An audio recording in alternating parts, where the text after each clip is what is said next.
L'Hebdo de l'Écho, c'est le rendez-vous des entreprises qui accompagnent les mutations de la société. Et l'on vous parle cette semaine de lecture en fait numérique digitale. Vous connaissez sûrement le streaming vidéo, écouter de la musique aussi en ligne. Et bien maintenant, on peut lire des livres directement en ligne. Alors vous venez de signer un accord avec Orange, Rohan Pirlo de Corbion.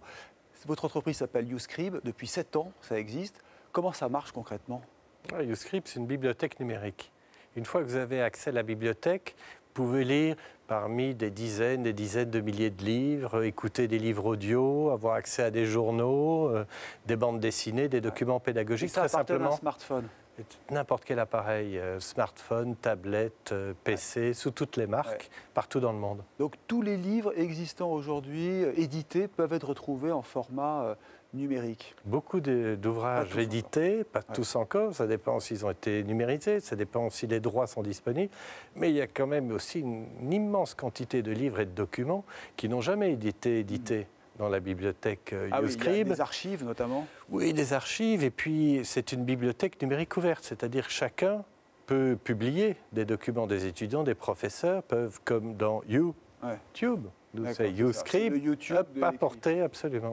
Alors comment intervenez-vous, YouScribe, je précise, on dit YouScribe, c'est-à-dire vous êtes une entreprise qui s'est créée, vous avez signé des accords avec des éditeurs pour avoir les droits? Oui, absolument, on signe des accords avec des éditeurs qui sont libres d'apporter tel et tel catalogue, à nous de les mieux diffuser, les défendre partout dans le monde sous forme numérique et dans un modèle de bibliothèque numérique en streaming. Ce n'est pas de la vente à l'unité, c'est un accès ouvert, absolument. Un tuyau qui est ouvert et on va piocher. Alors votre priorité, me dites-vous, c'est l'Afrique francophone. Oui. Pourquoi? Parce qu'il y a de plus en plus de personnes qui parlent français dans le monde, ça c'est une surprise, on pensait l'inverse.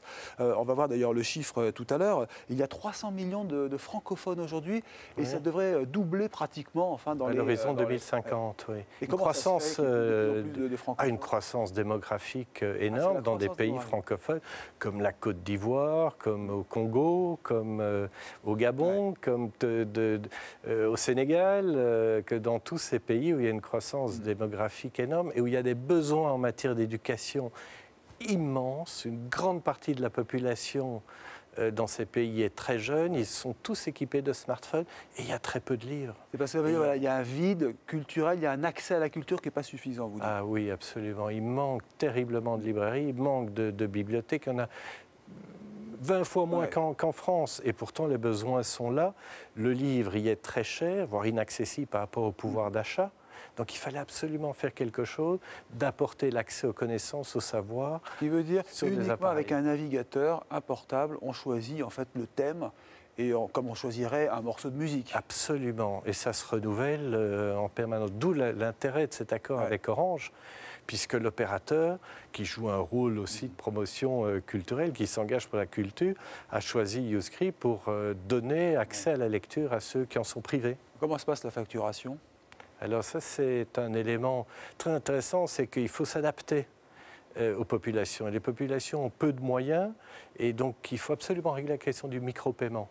Et l'offre de YouScribe, par exemple, qui est à 100 francs CFA, c'est-à-dire environ moins de 20 centimes par jour, est proposée à la journée. Oui, donc là, c'est vraiment pas cher du tout. Alors là, c'est pour l'Afrique, mais vous développez la même offre pour l'Europe, la France, avec des prix, bien sûr, différents. Différents, absolument, avec le même principe. Des modes d'abonnement mensuels ou annuels. Mais la société a décidé, a trouvé ses valeurs, en fait, et ses marchés, vers les pays francophones, alors je prends l'exemple d'Afrique, mais tout le monde entier, pour donner accès au savoir là où les savoirs sont peu accessibles. Vous sentez qu'il y a un besoin de culture et qu'on bascule peu à peu vers ce streaming, la lecture en streaming? Dans tous les secteurs, de toutes les industries culturelles, le streaming devient une dominante. Et que la question, c'est d'avoir accès aux ressources, même temporairement. Mais comment peut-on justement quantifier ce streaming par rapport à l'achat du livre écrit? En pourcentage, ça représente combien? Mais ça dépend des pays. Par exemple, vous avez des pays où les ventes sur Internet en Chine sont supérieures à 50%. La lecture numérique, c'est aux États-Unis 25%, en Allemagne c'est 12%, dans nos pays c'est autour de 4%. Donc c'est très peu en Europe. C'est peu ça dépend des pays d'Europe, mais c'est encore peu. Par contre, en Afrique, c'est ça qui est intéressant, c'est que tous les champs sont ouverts, puisqu'il y a pas de distribution ou très peu de distribution de livres papier. Le numérique est une vraie solution. Le business model de YouScribe, votre entreprise, quel est-il? Vous achetez des droits, vous revendez ensuite Il y a deux modèles tout simples. Soit c'est le lecteur final qui finance son accès via l'opérateur télécom, par exemple Orange. Tout ça est opéré par le groupe Digital Virgo, qui est expert en monétisation des micro-paiements.